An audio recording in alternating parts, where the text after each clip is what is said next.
What are we doing? Hello and welcome! It is yet another episode of A Star to Steer Her By. Woo! You know what, guys? We're watching Picard. Yeah. For some reason, we're watching Picard, Star Trek Picard, on our 440th episode.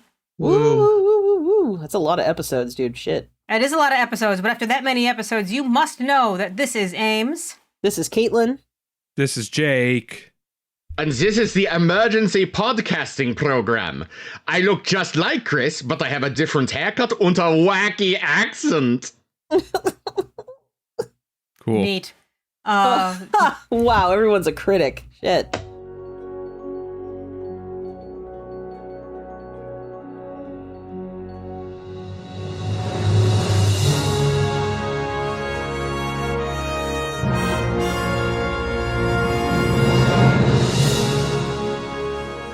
So if you haven't thought guessed, it was funny. The episode we are covering today is The End is the Beginning. I love that Smashing Pumpkins song. Strange episode title for the third episode of the season. Yeah, right. But you know what? This fucking season just keeps beginning. Let me tell y'all what happens in this episode. Oh. Oh boy. Okay, so we learn Raffi Musiker's backstory, because 14 years ago she got fucked over by Picard's fucking hubris.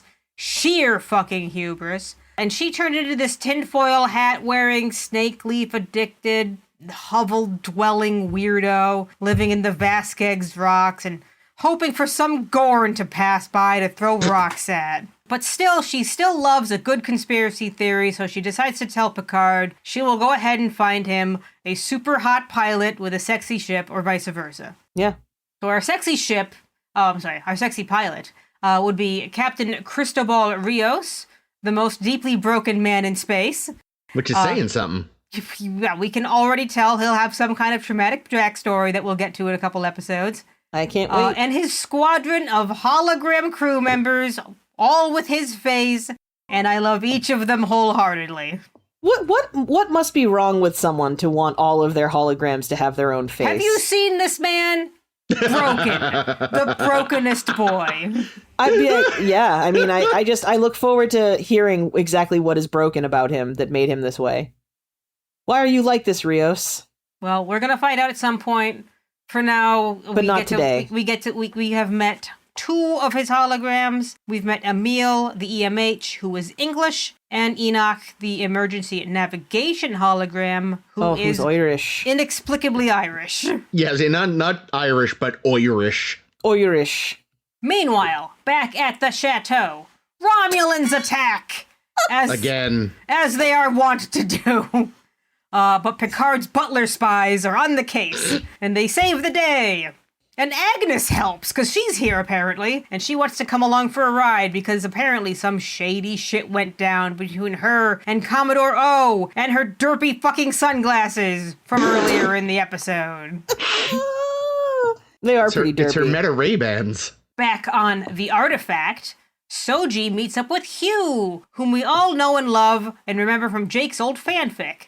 And possibly some episodes of some other Star Trek show or other. Fuck you. Fuck you. I'm not gonna lie, I even, remembered that he was in this, and I didn't really recognize him. So they also don't really say that's who it is yet, and I think either you're supposed to recognize Jonathan Del Arco, or wait for his name to be said in another episode. But we all know it's Hugh, we all recognize Hugh. And Hugh lets Soji go have some kind of therapy session with Ramda, this ex-B Romulan woman who's in the equivalent of a psych ward or whatever Romulans do for those people. And through some scenes that are better edited than last week's exposition scenes, we learned from Ramda that... We learned from both Ramda and that attacker whom Laris and Jaban have kidnapped that Soji is, the Destroyer. And Narek's like... Marshmallow Man? Narek is like, the destroyer of my cock, hey-o! Hey-o! And he forces his sister to high-five him while scowling. I do not like their vibe. We'll get to them. And that's kind of pretty much it. At long last, Picard is on a ship, It took him 3 episodes to get to a ship and do the engage thing. And if I didn't know what's going to happen next episode, I'd say, finally, this show is starting. But sadly, The end is the beginning. let's fly. The end is the beginning. So I know it's the end, but I want to start there. And the beginning. And that is, we now have our crew, mostly. We've got Picard from TNG. We've got Agnes from Discovery. We've got Rios from Star Wars. And we've got Raffi from InfoWars before it was bought by The Onion. What? No, don't encourage Chris. This is all stupid. I don't understand any of your references, Chris. What I'm saying is, like, so we've got Picard. He's Picard. He's Legacy TNG. Fuck me, I can't say her bloody name. The Wagnes is written. She feels like a refugee from Discovery. I don't understand how. She's just like she's got because she's got that because I am the foremost expert on cybernetic life, and you've got to bring me with you. Oh God, I hope that's okay for me to have said that. My therapist says I'm too forward. Is it big Tilly energy? There's No, some it's Tilly not energy. even. It's Adira. There's some Adira there too. I feel like almost. Maybe it has a stun setting. Romulan guns don't have a stun. That feels like straight out of fucking the worst impulses of disco. Rios feels like Star Trek is trying to do Han Solo again. Admittedly, better than they did with Okona, but. So you could have just said that he was also from TNG. Well, because Okona sucked. This guy is slightly more successful. And definitely better looking. Raffi, it's wild that a member of the crew is 9/11 was an inside job, but she's right. Like, is she right? I don't know if we know what she thinks yet. No, she does, because so here's the thing about this episode. This episode stinks because if you watch the episode, there's no fewer than 4 times throughout the episode where somebody said something along the lines of, "This smells like X." They did smell a lot. It smelled a lot so much. They go back on because Raffi thought that the Mars attacks smelled like the Tal Shiar for no reason. Zero reasons. Just this smells like Tal Shiar. Somehow. Whoa. Yeah, okay. Picard tells Rios, "You smell like Starfleet." Rio smells of Starfleet. There's at least 2 more. And there's 2 more. I think Narek smelled something, maybe. Oh yeah, right. Narek's sister smelled sex on him. I can smell her all over you. It's oddly carnal. He could smell the pussy. I really don't. I robussy. Oh my God, yes. I really don't like, and maybe it's like just because I've started rewatching the Game of Thrones. But any family relationship that has even the slightest hint of discussing the sex is just uncomfortable as fuck. I'm just like, no. Yeah, I read somewhere that they were initially going to be more implicit that, yes, these are incest siblings. And they just decided not to put that in the show. But I feel like they still act like it. You don't need incest in your show. Anyone, not just Star Trek, literally fucking anyone. Stop it. It's weird and creepy. Yes, well said. Weird and creepy. Fuck miss. Yeah, I don't, and it's like, are we trolling the landing page of Pornhub to see like what the new storyline should be? Like, oh, people are fucking their stepsisters. Let's get that in there. Next thing we're going to find out Laris is Picard's stepmom. Ew. I think she's younger than him. Wait, stepmom. She's Romulan. They live forever. That happens. I mean, that's cool. No, that just makes it better. Yeah. You know. But yeah, no, it's a weird little. Ugh, it was gonna be more incesty. Fuck. What the fuck? Ugh. But yeah, Star Trek's like, no, we said fuck. Now it's time to be really gross. Yeah. Why? Well, maybe on Romulus. Nope, that's still not good. We still don't like this. No. Well, when in Romulus. But yeah, it's just such a weird collection of people, and almost none of them belong here. I remember, ultimately I do like Rios, I'm pretty sure, but my God, what a terrible introduction. It's like, I'm a gloomy boy who wants a scar who reads philosophy, and it's like, shut up. Oh, he's a gloomy boy. They really, really telegraph, like, this is the brokenest boy Yeah. He's so broken that when he is offered to, like, because we have magic that can heal that wound and remove that scar, and he's like, no, everyone must know that I'm a gloomy boy. Yeah. Is it ever even explained why he has a giant piece of metal embedded in his shoulder? For fun. No. I was waiting for it. My assumption is that he just, was probably doing some sort of repairs and he did it wrong and something exploded at him. Why would he be doing repairs when he has holograms for that? Yeah, and also that ship is immaculate. Every wire in its place, every smelling the way it should. So many smells like Starfleet in here, man. And also a puddle of blood for no reason. Oh yeah, that was me. And this was a problem I had with the show originally. Like, from the outside, it's a very cute ship. But the inside, why is it so hollow? Who designed this thing? It's just empty space, but not even in like a I can store cargo way. Just in it's got a big empty space way. It's a terrible ship. This is how, like, look at Discovery. It's the same thing. It's just full of empty space. But at least that was just a bridge. This is even more ship. It's just... Need I remind you of the turbo lift shafts, Chris? Yeah. The turbo lift ether zone? Like, I genuinely do not remember. This isn't a spoiler, but I feel like that railing only exists so later someone can have a fight and get thrown over it. I hope I'm right. Surely.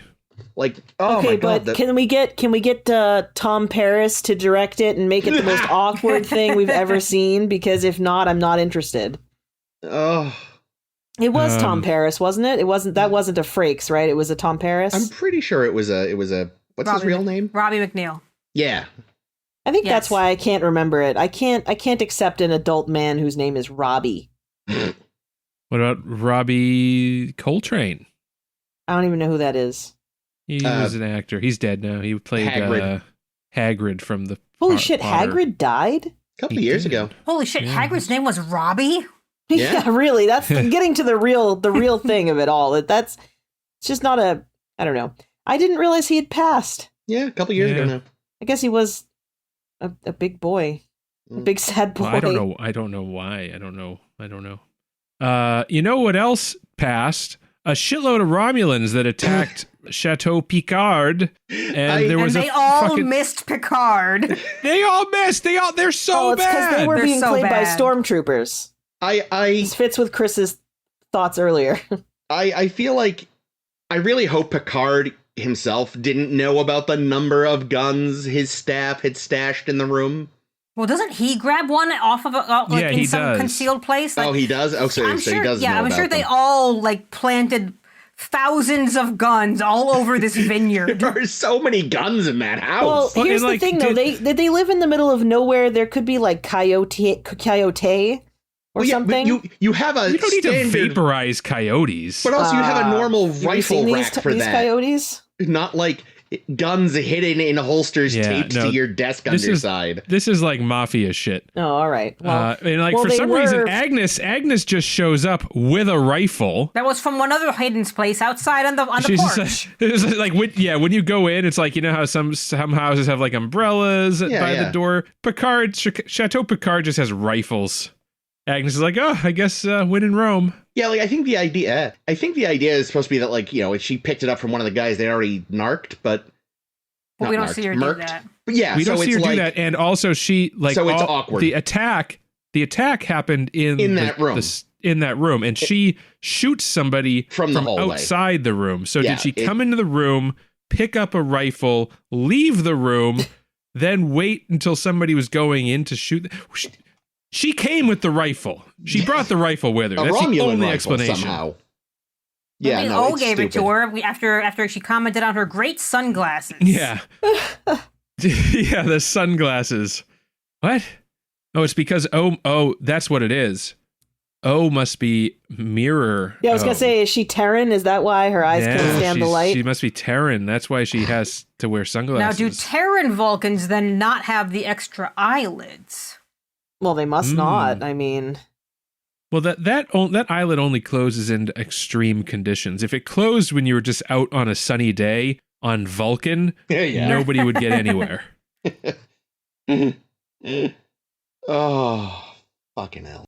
But yeah, I thought that whole attack scene and then the torture interrogation of the lone survivor was a bit much. Although we do now know what the delineation is apparently for Romulans. Apparently the ones from the north have the lumpy heads. Hmm. So there we go. That and years-old bad mystery attitudes, explained. of course. Yes. This was such a stupid episode of television.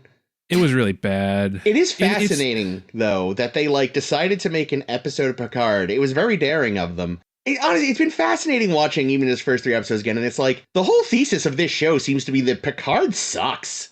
Yeah, Rafi's like, you never write, you never call until you need a favor. Yeah, and then she's like, fine, I'll get your pilot, but leave me alone. And then he just calls her up and is like, here's files you didn't ask for. Like, this is the same motherfucker that guilted, Jaxa. Oh, I had her. Cedo Jaxa. Cedo Jaxa to her death. I knew where you were going. Yeah. Like, he can be such a prick. It makes retroactively, it makes him not wanting to call the Enterprise crew earlier make more sense, because it's like, I've already burned those bridges so many times over. Yeah, clearly. Like, Raffi's still a little bit vulnerable to my charms. Yeah. But Riker ain't taking the shit. Like, it's so weird. I talked about this. Riker's got a pizza oven to man. I talked about this a bit when we were on Bill and Ted 3, but this weird moment we had in pop culture where, like, the thesis repeatedly was, hey, remember your heroes from your childhood? They mostly suck and failed. Like, Picard sucked and failed. Han and Luke sucked and failed. Bill and Ted failed, but at least to their credit, kept actually trying. So, Bill and Ted officially the best heroes of this group. Remind me how Logan went in terms of Professor X sucking and failing. I have never seen it. I never saw Logan. Oh, really? I really know wanted it's supposed to be good. It's like the one X-Men movie I've seen. Yeah, I have not seen. I know the rest of them, brother. They're great. I'd heard it's very, very good, but I was just like, I think it came out by the time I was just fucking burnt out on Marvel. For me, it's just that I know how it ends and I don't want to see it. Is that Marvel though? It's like X-Men. Yeah, it's Marvel. Yeah, I mean, it's not MCU. It's pre MCU Marvel, so it's Sony Marvel. But it's still Marvel. The same Marvel that brought you Spider-Man. But it doesn't have Robert Downey Jr. So. No. Yet. Yeah. But yeah, it's fascinating, and again, it's interesting that you got Stewart to sign up, and he was a big part of the creative force behind this, and he was like, this character I play that is beloved, let's make him just awful. And it's like, that's fascinating and daring and weird. Maybe he was sick of being stopped on the streets, and he was just like, maybe if I made these people think that I'm a fucking prick, I'll get some peace and quiet and be able to stare at my wife's tits in my own fucking privacy. I think it's that he's looking for more nuance in the characters. And, Captain Picard, like in TNG times, is your hero who is usually pretty infallible. And here, seeing him, like, having so many burned bridges. Yeah. It's look, also, though, honestly, I'd rather see this version of Picard than having to watch the fucking shit show of William Shatner be like, tell me that I was a good captain, Patrick Stewart, please. Tell me that people loved me. Oh, from The Captains, the documentary? Yeah, that 15-year-old documentary where Shatner thought he'd be dead within 5 years, and alas. This forever rather than fucking pathetic whinging Shatner. Yeah, I mean, they're trying something. I just like, the tricky part becomes, and I've been kind of going over this in my head, trying to figure out how to word it, and I don't know if I'm going to get it right. But like, you're an English major, boy. English major it. Come on. Trying to sort of comment on, like, I think how in the face of real pressure, we see how kind of comfortable liberalism sort of failed in the rise of, like, face of rising, like, conservative and right-wing pressures over the past 20 odd years. And even Star Trek was guilty. Enterprise. Yeah. And it's like, and it's interesting because normally when Star Trek wants to sort of comment on another on our own culture, oftentimes the Federation and Starfleet are like, the people who are trying to be better and trying to get it right, And then they invent another culture to be the commentary, but this time they actually just made the Federation fail in the same way you could argue the United States has failed culturally over the past couple decades. And that's different. I'm not saying it's inherently good or bad, but it's jarring. Because normally the shittiness is the exception to the rule, the occasional badmiral that gets smacked down by our heroes. But with this, we find, like, it seems like Picard was like the last decent person in the Federation. And then they called his bluff and he stepped down, and what now? And it's odd, I'll say. Yeah, it's also just not very fucking interesting. I was just going to say, yes, Jake, you've really hit on it there. I find it more interesting. It's just that I know they're not going to stick the landing, right? Which makes it tough. But yeah, right. to see we've decided to put the fallibility on the Federation and on Starfleet and on Picard as well for like what the second Raffi learns that she got shit canned, he's like, well, I'm off to my vineyard. Good luck in the fucking desert, bitch. But it's also like, and it's so weird they shit canned her. Like, I get that she was apparently like his PA or whatever, but like, okay, he quit. Like, give her a different job. But I guess they knew she'd be difficult. Yeah. Well, if she was already talking about how the moon landing was fake, they probably were just kind of looking for an excuse. Also, Ames, I have to point out that having already seen all 3 seasons of this show, I completely forgot she had a full name, and that is the first time I think I've ever heard it. Oh, wow. Like, she's just Raffi to me. What's her full name? Raffi, I think Musiker or Musiker. Because I don't even know if we've heard it out loud. I just know it because, written down, because it's written down. I have her on timelines. I've had it up on the Memory Alpha earlier. Yeah, like, I was shocked. I was like, wait, it's like, oh, of course, she's a human. Humans have 2 names in Star Trek. Only aliens are mononyms. But I'm sure it'll show up on some display at some point. So, yeah. But, yeah, there'll be a ship named after her in the next Milquetoast Legacy series we get. Yeah. Captain Janeway will be or Admiral Janeway will be the flying they're fucking contemporaries. SS, whatever the fuck her name is. Yeah, speaking of Raffi, and Raffi even brings this up, so I don't know if they were trying to lampshade it or what, but the fact that Raffi lives in a trailer in the desert, smoking drugs, when Picard lives in a fucking palace. It does kind of, with servants, it really does kind of, I don't know, the whole, we have progressed beyond the quest for material goods or whatever the fuck really he said. Tell Raffi that we're in a post-scarcity society. Well, and that's the problem is Star Trek has never really fully explained their economy. And now in this one, they just seem to be capitalist because he's got his palace, she's got her hovel, and Rios charges a lot. Like, what? What is the economy of the Federation? Yeah, that's I think the whatever it was at that time in the 90s, it's not anymore. It is now it's just Star Wars. Yeah. Star Wars economy. Yeah, it doesn't make a ton of sense. But yeah, I'm weirded out by like this character who is the conspiracy theorist was right. It's like, that's a fascinating character to create. Now, which thing was she right about?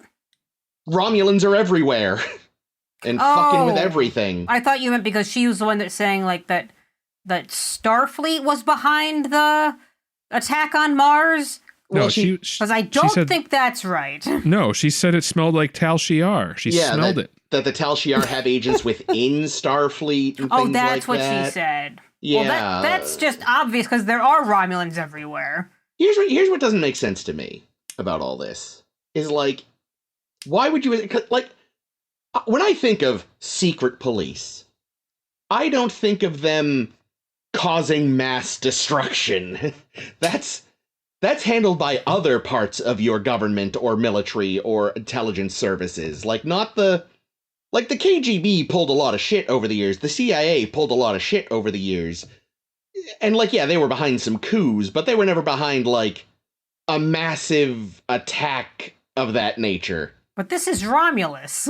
Yeah. Everything they do is fucking insane. Yes, but who else is behind some coups? Pigeons. Oh. Oh, I hate you. Oh god. What an outdated term. Do people I still don't say even that get it. anymore? I don't even understand what that was a reference to.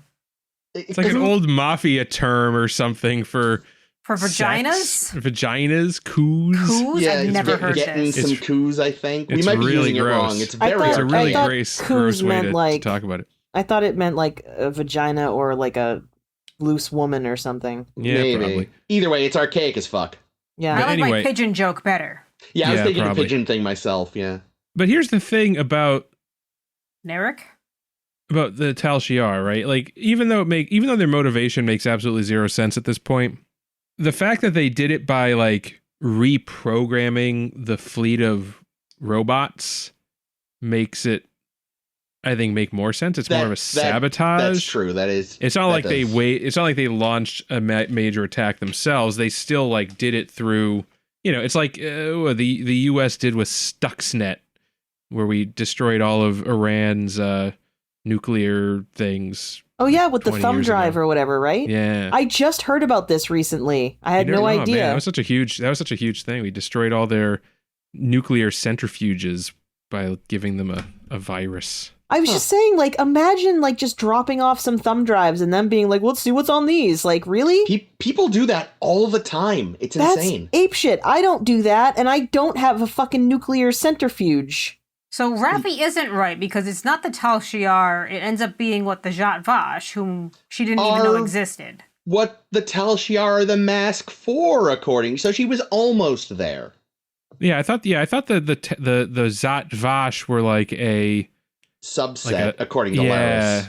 Yeah, exactly. They were like the real hardcore. They're the secret police. Yeah, the very secret police. I thought they were a different police. A different secret police. I forget if that's how it shakes out, but as far as we know as the viewer right now, Laris is under the impression that they are a subset of the Tal Shiar. That is so secret that even a member of the Tal Shiar only knows of them as rumor. Okay, Memory Alpha's first sentence, this shouldn't spoil much if anything. The Zhat Vash was an ancient and secret Romulan cabal of Tal Shiar operatives. There we go. So they are... Yeah. So not all Tal Shiar are Zhat Vash, but all But Zhat they Vash are are all Tal Rex Shiar. handles. Yes. Like their shoulders. Speaking of the Romulans, my boys, I forgot that this was actually the source of that false front door thing that we have already seen in Discovery. Well, at that point, that hasn't happened in Discovery yet.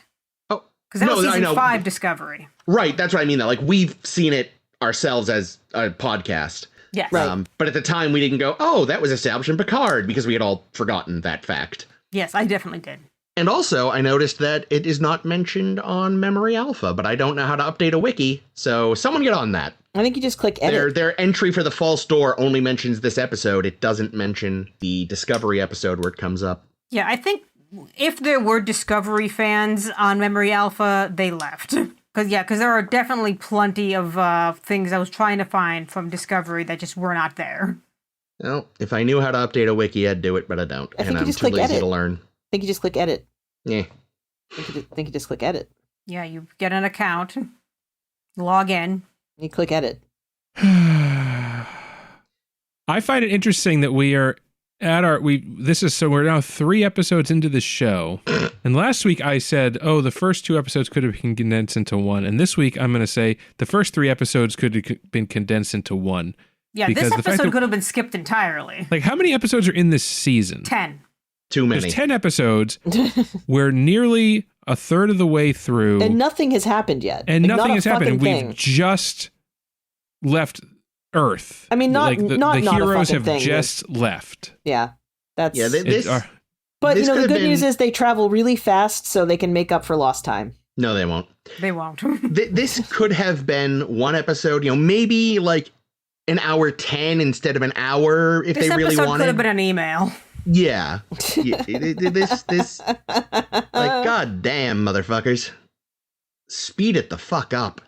It is so fucking slow. Yeah, because right now this episode does a couple of small things. It introduces Raffi and Rios, which we probably should have known them already. Oh, goodness, yes. We technically met Raffi last episode.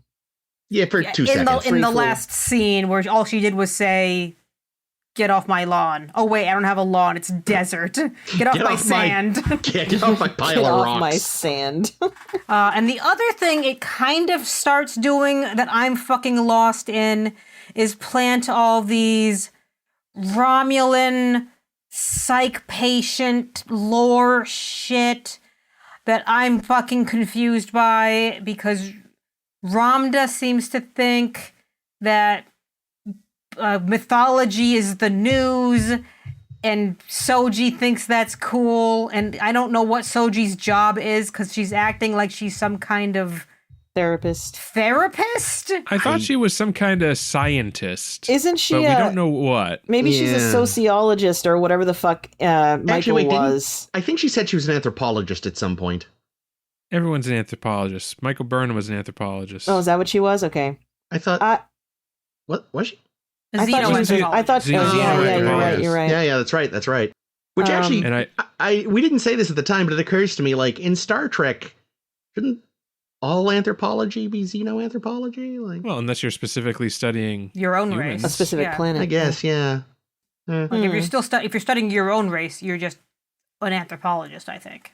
Yeah, I feel like maybe it should be reversed now, though. Like, anthropology is the field, and then if you're studying your own people, it's autoanthropology. But it really makes no sense. Autoerotic anthropology.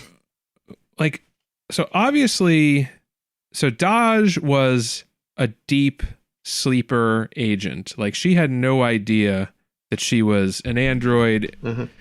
She just got into the Maddox Institute or something. Yeah, so she was doing so like her, whatever missions she was sent on was some kind of, who knows, right? We don't know, because like she got blowed up. Some kind of Suicide Squad? But what the fuck is Soji's mission on this Borg cube? Like, why is she sent there? I mean, I guess that'll be explained. Maybe we'll find out, because I don't really remember. Is there a Unimatrix Zero link of some kind? Because I could see Synths being really into that. They're not going to get that deep cut. Oh, but that would be. Don't you feel like that would be something that like Synths would be into? Oh yeah, I'm sure it would be. But I can't imagine if the show had competent writers. Yeah. Yeah. If any Star Trek show remembered any of the Star Trek that came before it. Go ahead, Ames. Sorry. Yeah. So we do see that the mother character of both Daj and Soji is definitely a bot or something that is kind of pseudo-controlling them. Is at least willfully deceptive. So they're trying to, like, because the mother specifically tells Soji, "Oh, I just talked to Daj this morning. She's getting in pieces over not seeing you."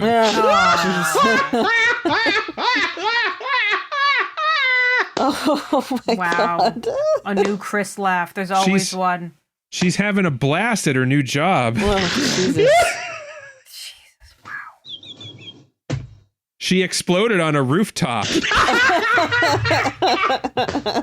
shouldn't have been funny. It's not. It's not funny. Jake, you're not funny. That's totally funny. I thought it was funny. It's not this funny. Well, you know what though? I love when Chris gets broken like this. It's always a treat to watch him. Just thinking of fucking what's her name in Austin Powers and be like, okay. Yeah, that's enough. All right.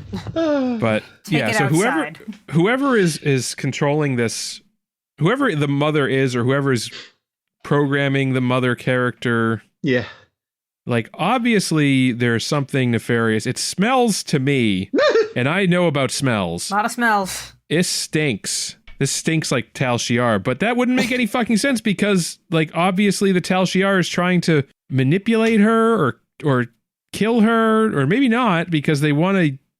I think they want to find out who's controlling. I don't fucking know. Oh, sorry. I know we've moved on, but this reminded me. How the fuck does getting hit by a bottle through a big fucking helmet knock a guy down? When does this happen? In the fight in the chateau, one of the first things that happens is Butler smashes one of the agents, not in like his neck or his shoulder, in his big fucking motorcycle helmet with a bottle that shatters, and it somehow knocks the guy down. And it's like, What a shit fucking helmet then. Like, what the fuck? Well, it's not really a protection helmet. It's apparently not identity concealing helmet. Yeah, no one told them they can do both. God. So yeah, Borg Cube and Soji's job and things. Oh, yeah, I was gonna say though, we knew that the mom was weird anyways, because she like seemed to know that she was gonna go see Picard before she said anything about Picard. Yeah. So like there was obviously already something kind of funky going on there. Yeah. Oh yeah, the mom was obviously weird, but now the mom seems super nefarious. Yeah. Yeah, like lying about the sister is definitely a bit much.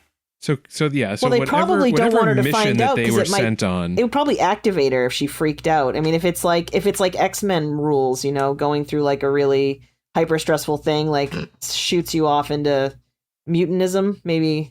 I mean, clearly knowing shit she doesn't know how she knows is starting to freak her out. And we as the audience realize, oh, she's got files in her brain she's accessing and doesn't know how. And she's trying to justify it to herself. My God, do you think she can carry 256 gigabytes?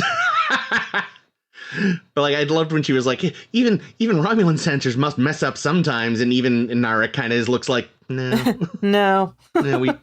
There's one thing we definitely do right. It's censor. Well, also just like she also just kicks ass, right? Like she disarms Romulan in like 0.2 seconds. Oh yeah, that scene, because I had read that, you know, she's supposed to use her super android speed that she didn't know she had to disarm Ramda from killing herself with the weapon, or killing other people with the weapon, killing something with the weapon. Herself, I think. And I watched the scene because I'm like, okay, here's what's going to happen. And it just looks like she runs around the table. Yeah, they did like a weird blur effect or something. It did not look like what they thought it looked like. No. They didn't even do it. They didn't even give it like a really shitty fast forward. I understood. I got the point. But yeah. Also, by the way, like really, like you've got a Romulan ex Borg. What are you gonna call her? Ramda. Like, Ramda. Motherfuckers, try. What? Just Ramda. Romulan. Help me, Ramda. Help me, Ramda. No, I wasn't even thinking that. I like that. I was thinking it. But it's like I'm glad Ramda the Romulan. It's just a bit, I don't know, goofy. I'm glad that Jake was brave or I was a coward. Oh, see, it's spelled differently, so I didn't notice. Oh, yeah, no, it sounds right away like, oh, Ramda the Romulan. Oh, is it spelled like rhombus? No, it's R-A. Oh. That doesn't make sense. That's not how words work. Like the inn. Oh, like the Ramada? Yeah. But yeah, and they mentioned something about the fact that apparently like the only former Borg who are alive but are freaked out are Romulans for some reason. It's that paranoid brain of theirs. Yep. They know everyone knows all their secrets, which is. But it also sounds like that. So this is something I found interesting. They say that these are the only Romulans who have ever been assimilated, and somehow the Romulans being assimilated is what destroyed the cube. Oh, was that what I was? Was that what I was trying? I think they're trying to find out how the cube got destroyed. I think it happens to be that it was destroyed right after she and whoever else she was with got there. But they also did say that that they were the only Romulans to have ever been assimilated. See, I'd missed that. I knew they said that but they're Romulans. Can you trust them? Their ship was the last ship assimilated by this specific cube before it went hooey. Yeah. But they said they were they did. Oh, I missed that. Yeah, Hugh said that. Wait, no. What did Hugh say? What did Hugh say? Which doesn't make any sense because... What did Hugh say? I missed it. He said that these are the only Romulans ever assimilated by the Borg. But the ones on this ship. But the Romulans... to the Alpha Quadrant via the Beta Quadrant via the Neutral Zone. Yeah, in the episode The Neutral Zone, they were attacking the outposts, which I'm assuming they were assimilating people doing that, but I guess maybe not. I feel like there should be a big caveat when Q says that, and it should be that we know of. Yeah, like... Because there are Romulans out there scheming deep undercover who could have gotten assimilated and you'd never know. Yeah, even the Borg didn't realize. There was that one guy in the Delta Quadrant whom we meet in Voyager. Yeah.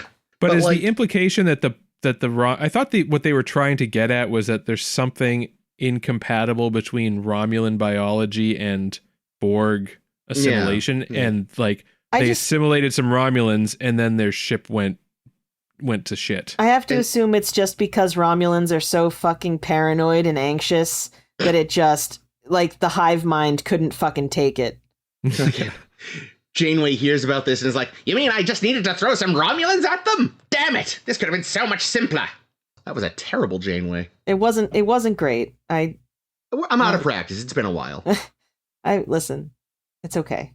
It's okay.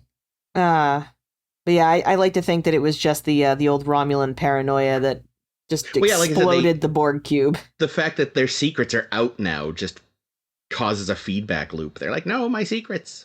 Oh yeah, that's true actually, because if they were assimilated, then everything that they were hiding in their silly little overworked brains would be privy to everybody, or everybody would be privy to, I should say. And they're so convoluted that it broke the hive mind. Yeah, it's like it's the talking a computer to death, but it's like a unraveling a Romulan plot across the hive mind. It just too much. It's that thing from Glass Onion.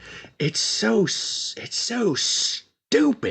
So stupid it's brilliant. No, it's just stupid. And that's the Borg reacting to Romulan plans, and it broke them.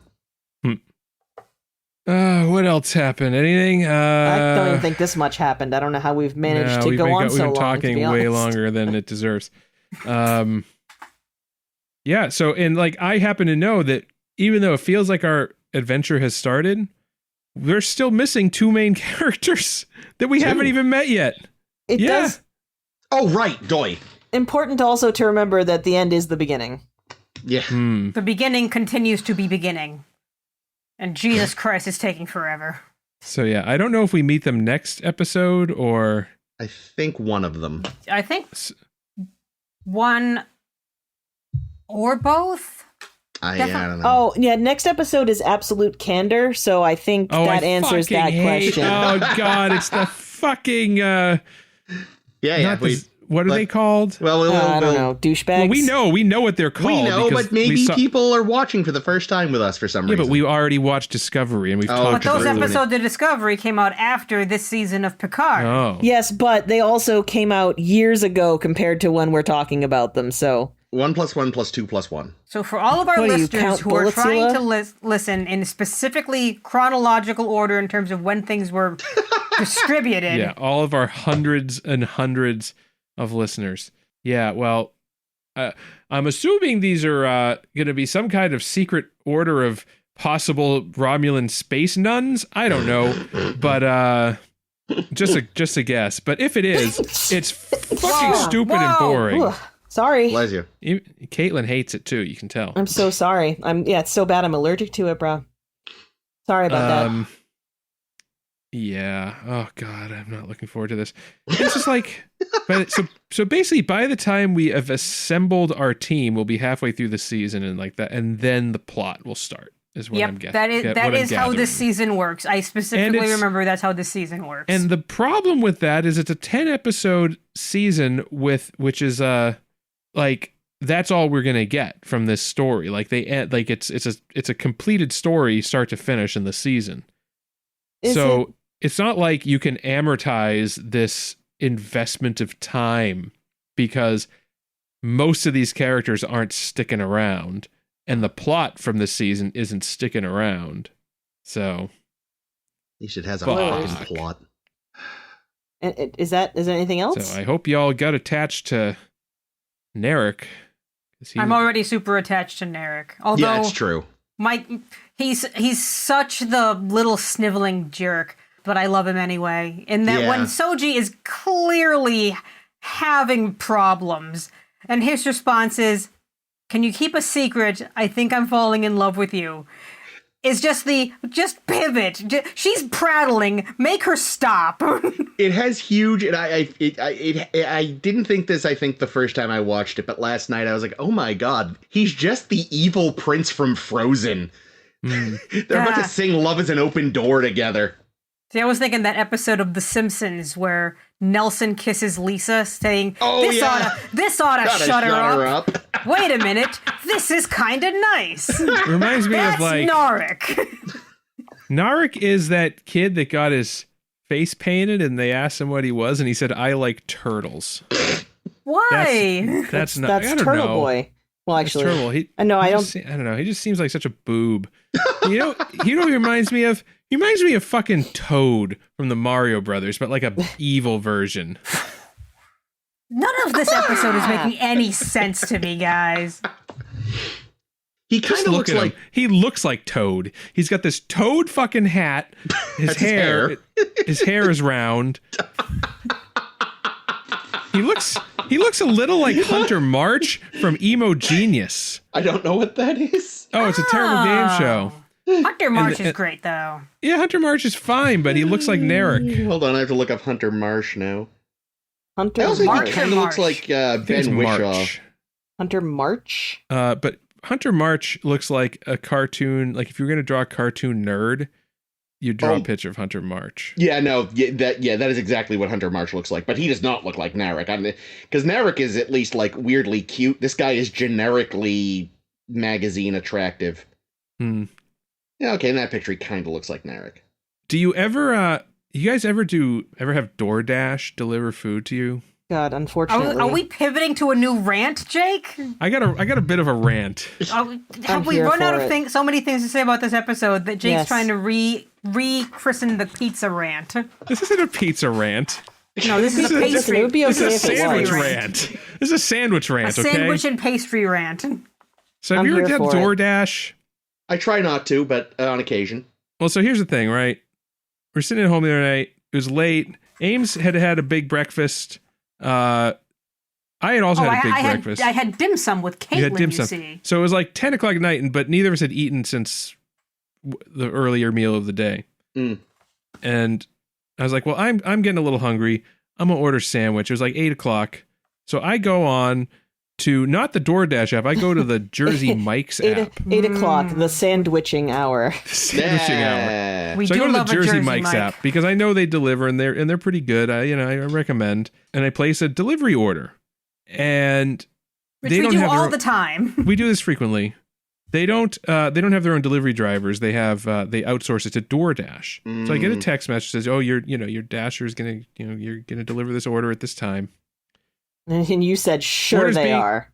So I'm checking the thing, and I can see that. Okay, yeah, I see them over there. I see. Oh, there. I was surprised because there's a Jersey Mike's in Stoneham, which is near our house, is where they usually come from. This one they were getting from Somerville, which I was a little surprised by. But I was like, okay, Which is also near our house. Yeah, so they're coming from Somerville, and I say, okay, they're almost here, and then I get the thing. It says, oh, your order's been delivered, and I was like, oh, okay. So I go and I look, and the woman hadn't even driven away yet. And I had ordered, remember, Jersey Mike's, Sandwich Shop, Danny DeVito. I look down, and what I do not see a bag of Jersey Mike's subs that I was expecting. No.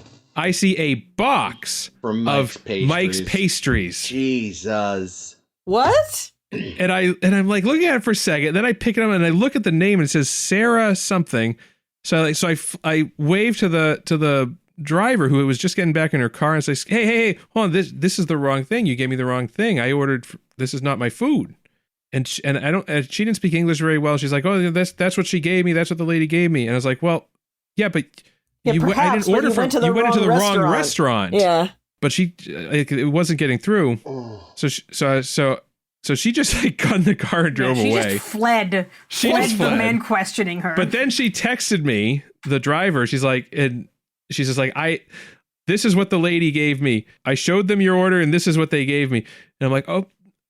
And I just texted him. I was like, okay, I'll call the restaurant. So I call the restaurant. I called Jersey Mike's and I say, hey, I just ordered food from you guys and it didn't show up. Instead, I got a box of Mike's pastries. And they're like, well, we're closing in 2 minutes because they close at 9. It was like 2 minutes of 9. And they're like, we're closing 2 minutes. And I'm like, great. And they're like, is your name Jake? And I'm like, yes. And they're like, yeah, we have your sandwiches. So cool. Can you Jersey bring him Mike, over here? Well, he's like, listen, we're closing, but we'll be here for the next like 20 minutes if you want to come by. I was like, yeah, I'll be there in 15. So I had to drive to Jersey fucking Mike's to pick up the sandwiches. But the upshot is we got a box, almost $70 worth of Mike's pastries. Oh my God. Yeah, all right. So I was gonna say this sounds like a bank error in your favor. It does. Ish. I mean, I didn't really want $70 worth of pastries. I'll take them, bruh. Yum. Because if we were doing in-person recordings, y'all could have taken some fucking pastries off our hands. Yeah, see, I can be there in an hour. No, early experiences with DoorDash were negative, so I generally don't use them if I don't have to. Yeah, they do suck a lot. Yeah. They fuck up. I would say I probably order from them 1 to 2 times a week. And I would say that they fuck up my order 1 to 2 times a week. Nice. The best is when you're watching them, like the live map of the car, and you're like, okay, they're almost here, and then they drive past your exit, and then they drive an extra 3 miles out of the way and come back around. Oh, I love that. So I think what Jake is getting at is that the mystery we're going to find out is that Raffi is a DoorDash driver who needs to get an order to Free Cloud next week on a Star to Steer Her By. Free Cloud. That's a decent Bowie song. You'll never find a more wretched hive of scum and villainy. I look forward to definitely getting there next week, because that's the logical place to be going next week. What will we be going there next week? Where are we going next week, Caitlin? Next week, we're going to talk about episode 4 of this season 1 of Picard in absolute candor. I bet it takes place on Free Cloud. Definitely. I hope there's lots of drugs. If you like what you heard and you want to hear more, there is so much of this podcast. This is episode, 440? Mm-hmm. So we've got 439 episodes of straight Star Trek. Then there's probably 100 of other 50-something other things. We've got fan fiction, we've got articles, we've got tops and bottoms of seasons, we've got our fun blogtivities, and we're all over the internet. sshbpodcast.tumblr.com. We're all over the internet, just like Dodge is all over that roof. Oh dear. A Star to Steer Her By on Facebook, SSHB Podcast on Blue Sky, I believe. And obviously you found us once, but if you think I want to know where I can always find A Star to Steer Her By and I listen to it, SoundCloud. We're on SoundCloud. We're also apparently on Spotify, I've seen. And you can tune in. You can tune in every Thursday, new episodes. We have literally only, what have we been, late once? One time. Once we went up on a Friday. In almost, 10 years? Yep. Mm-hmm. We also went up on a Thursday afternoon once because I forgot to upload in the morning. Well, that's still Thursday, so I mean, that's still fine. Anyway, the point is we put in a lot of work and effort to make this podcast, and we hope that you will find us on the internet and listen to it. Until next week, I have been Caitlin. I have been Jake. And I'm Chris. And this is always Ames, and now the end is the ending. The end. Is it also the beginning? No. Damn it. It's the middle. No, it's not.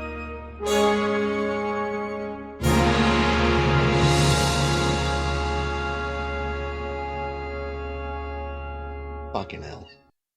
Oh, Hades.